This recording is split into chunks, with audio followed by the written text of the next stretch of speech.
Good morning. I'm Brian Reagan. This is Tyler Kelly. welcome you to our Mornings with Brian and Tyler. Today we're in Genesis 26, verses 1 through 3 and 12 through 14. Tyler. There was a famine in the land besides the first famine that was in the days of Abraham. And Isaac went to Abimelech, king of the Philistines, in Gerar. Then the Lord appeared to him and said, "Do not go down to Egypt. Live in the land of which I shall tell you.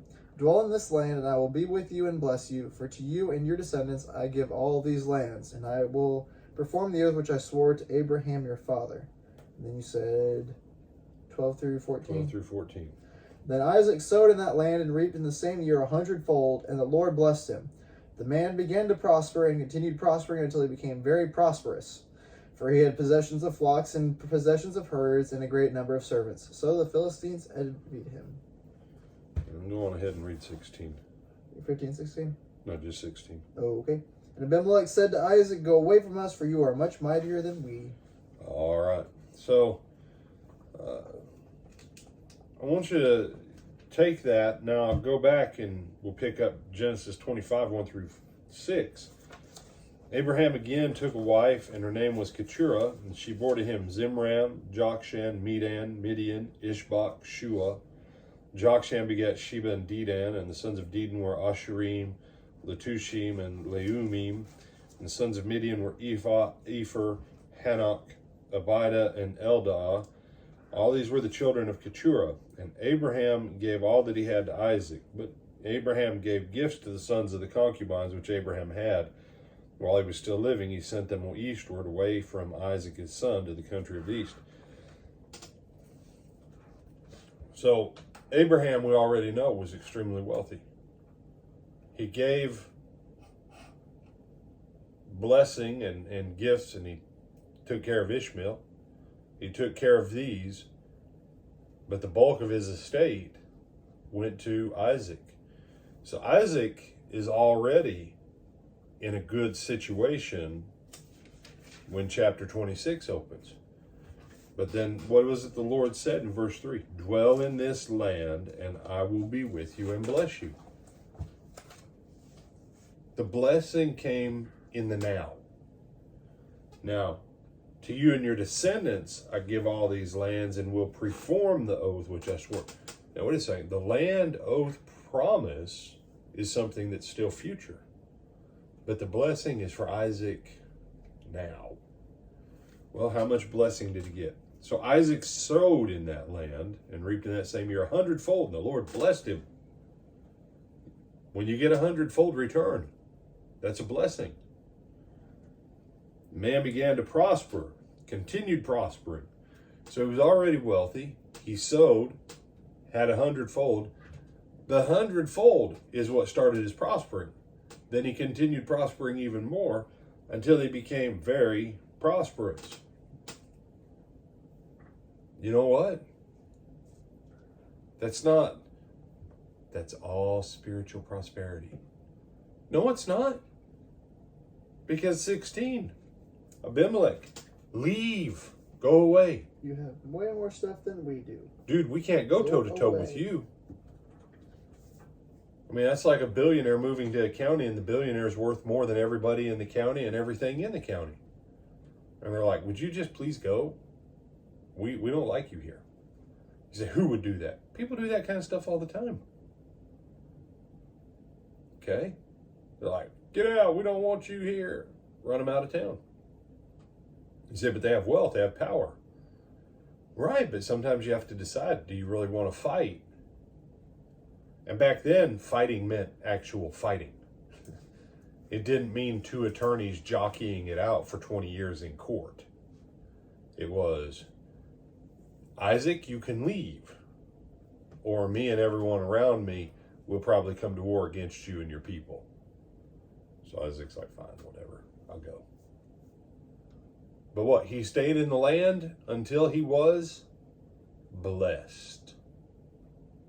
And once he got his blessing, and he prospered, and prospered even more, until he became very prosperous. Because why? The covenant was confirmed with Isaac that he had made with Abraham, which contained the blessing and the promise that went before it. Abraham took care of all of his other children by concubines and everything else and wives. And he gave the lion's share to Isaac. How wealthy was Abraham? Phenomenally. Phenomenally. How wealthy is Isaac? Apparently a king and his entire domain. Isaac outstrips them all put together. You say, but Jesus was poor. Go back, watch my Sunday night sermon. That was when it was. Yeah, Go back, watch my Sunday night sermon. Was Jesus poor? No. You know? You said, well, you know, he wasn't like a multi-millionaire. He didn't need to be.